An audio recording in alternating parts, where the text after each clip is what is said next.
Hey world, John G, Modern Design. Super sad day for us. I just got a call from a client and we've lost a fish. A Japanese koi that I imported more than a decade ago when it was this long, and the koi is now this big. And the worst part, it's their pet, it's their friend. I want to share what's in here with the rest of the universe so that you guys maybe have the opportunity to see a problem coming and then kind of diagnose what might be the cause of it so that you can fix it before something bad happens. Luckily here, we're able to save all the rest of these amazing fish in this pond. It was just one incident, but I'm gonna help you so that you don't end up in a bad situation when it's something that might have been avoided, but here we go. So when we come into a project like this and we see a bad thing happening, one of the first things we do is we test all the parameters of the water, but we mostly do that for the client. My friend April told me the other day when we were talking about fish care that the best way to know what's going on with your fish is to sit next to your pond for 15 minutes and they'll tell you. I thought it was one of the most amazing things that I've ever heard. The next words out of her mouth were, if you sit there for another 15 minutes, they'll tell you what's causing it. And that's the truth, because if you watch your fish a lot and you sit next to your pond and enjoy it like you should, you'll notice patterns of behavior. Not when you're standing right against the pond, but when you're back watching the fish behave like they do all the time when you're not at the edge of the pond. That's when you watch your fish. If you can watch them from above or from a distance, you'll notice you want to look for things like lethargic, slow movement that might indicate that you've got low oxygen levels or heavy metals or things that could be affecting the fish in that way. You want to look for things like flashing or scraping against the rocks. Fish will scratch on the side of a pond if they've got an itch, but they shouldn't be doing it repeatedly. These are things you look for that might indicate problems. The first thing I do when I come in is I start looking around at the filtration systems. This pond has an amazing wetland filter. First time this has ever happened to me. We have two pumps that pump in on top of the wetland filter because the waterfalls are so amazing, and the pump that actually feeds the wetland filter and makes it function, the pump that keeps the oxygen levels going high so that our living filter can do what it needs to do, that pump was out. And the fact that we have those extra pumps on top makes the waterfall look like the filter's still operating. So we're now looking for a solution to that problem. We're looking for a light that will come on when the breaker flips so that we know when the pump that's keeping this filter alive is actually gone out and we can handle it immediately.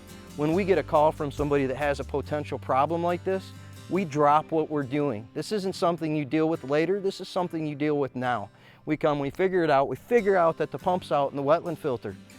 The water's still coming over the top. We still have oxygenation, but it's gone anaerobic inside the filter. It's dirty and there's no oxygen left, and we can't just plug it back in and pump all that anaerobic gook into the pond where the water quality is already poor and the fish are already stressed out. Guys, this is stuff you look for. You gotta be like a super sleuth, right? You come in here and you start looking for problems. You start looking for differences. You ask questions. The first thing out of my mouth when I talk to the homeowner, what's different? What's changed? What have you noticed about the fish and their behavior that isn't normal? Has there been new mulch put down? Has somebody spread fertilizers, or has the pesticides guy been here?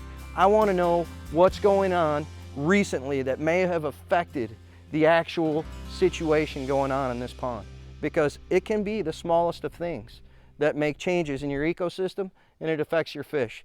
Guys, it's just like dealing with a sick kid. You want to figure out what's going on, you want to figure out what's causing it. First thing you can do is you fix the problem, and then if you have problems with the fish, that's a story for another day. I've dealt with bacterial infections, fungal infections, I've anesthetized them, I've done microscopy. I butcher that every time, I can't say it. It's too big of a word for me. I have like a 7-letter limit. Anyways, this is one of my favorite ponds in the world, and we come out and we do maintenance on it, and every time I come out here, I love it. I want you guys to learn something about diagnosing problems so that when you talk to your client, you don't look at it and go, oh my gosh, well, we got this pH is too high and we got to add this and we got to take this away. This is an ecosystem pond. It is not a fish bowl. And things change and they fluctuate with the weather, with the seasons, with the fish load, with the amount of food that you're putting in at a given time of year and how much protein's in it. It's a moving thing and it's alive. And you don't just keep dumping stuff in, you put your beneficial bacteria in. If you have too much algae in your pond, it's because of a thing. You don't have to just pour toxins in to kill the algae, you figure out why do you have algae. You treat the problem, and then the algae gets better. This is what you guys need to learn. This is what you need to understand. Once you diagnose what your problem is, there's a million science geeks out there. You can just go, I have like a stack of books this thick in my office. Once I can figure out what's going on, there's already some scientist who's figured out how to solve it. You can heal your fish, you can heal your problem, but you have to think and you have to walk out into the situation and look for what's going on so that you can take care of your pond people and keep their pets happy. This is a totally unedited video. This is one take. I'm not gonna go home and try to turn this into something fancy. It's from my heart. I want you guys to have happy ponds and happy people.